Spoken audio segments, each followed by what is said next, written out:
Hello everyone, this is Renata and welcome to my channel. In today's video I'm going to show you how I transformed my nails from this to this.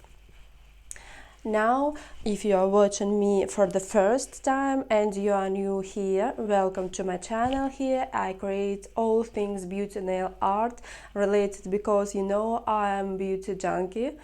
I hope you guys will enjoy this video. Let me know what you think about the design. That's it from me, and don't forget to subscribe if you haven't already and ring the bell in order not to miss out on one of these fun videos. I don't like winter and I don't like the cold. I love summer. In the previous video I showed how I took off my nails that I had worn for 2 months and had a hardware manicure. So in today's video I'm going to show you how to do creative arch nail extensions. My finger side walls are quite voluminous, so I'm making cuts and deepening the template a little.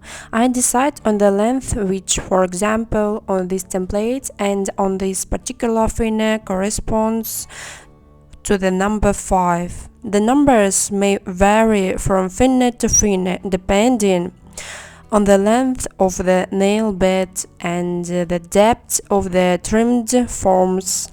So the first thing I do is use a compass to fix the length for the index, middle, and ring fingers. The pinky will be a little shorter and the thumb a little longer than the middle one finger. For arch shapes, the template always has to be placed at an upward angle. To determine how much the template needs to be raised, the end of the selected length and the apex nail must be at the same level, and the imaginary line connecting these points must be parallel to the axis of the finger. If the nail is flat without a pronounced apex, you must visually raise it by 1-2 mm and focus on this imaginary point. When the side view is correct, I check the top view. The tip of the template is displaced slightly to the right compared to the axis of the finger, so I pull the form slightly to the left. As a result, the middle of the planex of the finger, the middle of the cuticle and the markings on the template should line up in one straight line. After making sure the shape is set correctly, I pinch and secure the template. I'm creating the extended tip but spreading the material past the number 5, but the excess will be filed off later. I close the engrove points well, but do not peel a lot of material on them. I keep the lower parallel straight. In this case, I do not drop it down and do not add extra length because in this particular case, I cure it for 12 to 14 seconds and pinch the extended tip over the edge of the natural nail for about 10 seconds until the material cools down. Then I send it for a final curing for 16 seconds. To the next step, I use Cover Pink Builder Polygel to create an artificial nail bed. I apply it starting a few millimeters away from the cuticle, and the longer the nails is going to be, the longer the nail bed has to be extended. Make sure that all nail beds and smile lines have the same shape and length. I stretch out most of the product to the tip and to form a step, the so-called widder. Then I make sure that the smile line wall is high enough to cure for 60 seconds. Here is the result. Clean off the sticky layer. With a file bite bit, file the smile line. I don't press the nail file down, but into the smile line, otherwise I could cut off my extended base. I have to file the ends of the smile line very carefully, because the natural nail is very close and could get burned. So, then file with a 100 grit file. Keep it perpendicular to the edge. Make sure that the ends of the smile lines are on the same level.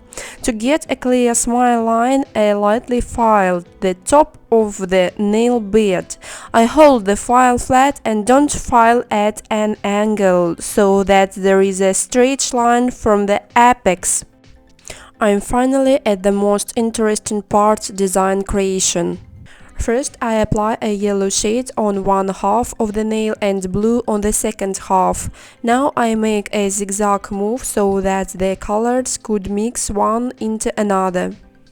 For this transition, I'm using my Revlev brush, which is also called a comb. I bet you agree that this technique is very simple, but mind that not all the shades of gel polishes are suitable.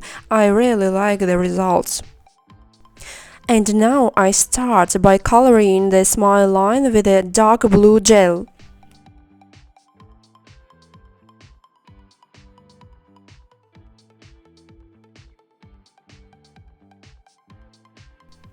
For the aquarium decision, I use different kinds of flakes, shimmering pieces foil.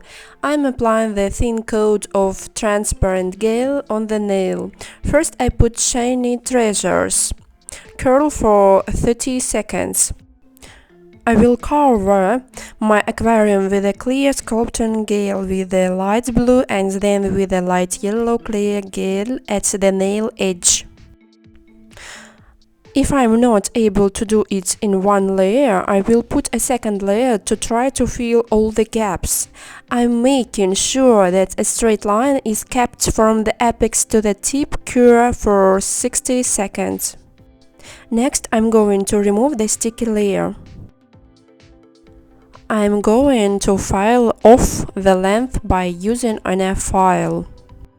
Then I remove the excess product using the file. With a nail file, I refine the shape. The side parallels narrow slightly towards the end.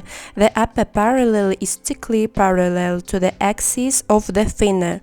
The material has been applied as accurately as possible, so I don't have to do much filling. I'm jaded by the inner edge, so I can remove the excess where necessary and not overfile where not necessary. In my case, as I said before, I file the lower parallels in this shape arched coffin at an upward angle, and I have the three reasons for that. First, in my opinion, this way the nail looks lighter and more graceful. Second, these nails are more comfortable to wear because their corners don't protrude as much. Third, as time goes by, when the natural and down-growing nails grow out, the whole artificial part of the nail sliders down. This becomes especially noticeable when the lower nail's parallel is created straight. Such a nail view is not aesthetically pleasing, but if the lower nail parallel is raised, it looks great until the next refill.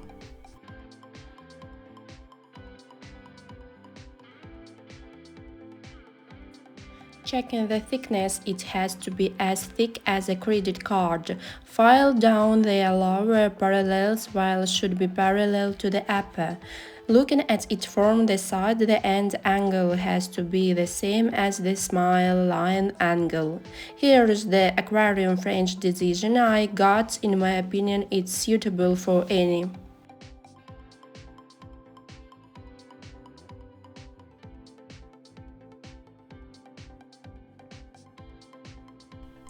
Since the corners of the French nails were cut during filling, I finished painting their tendrils with gel paint. Summer is coming and my summer mood is already on my nails, and these nails are proof of that. My charge of sun warmth and positivity accumulated during the waiting for summer splashed out in bright and juicy neon colors which defy the bygone winter, full of grayness and cold. For me, summer has already started, at least on my nails.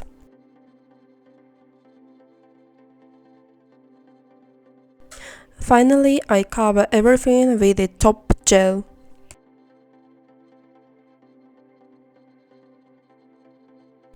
Give a thumbs up to this video. It's important not only for the YouTube algorithms but also as an assessment of my efforts. Subscribe to the channel, ask questions and share your opinions and impressions. And that is for today. There was me, Renata Nails. See you in the next video.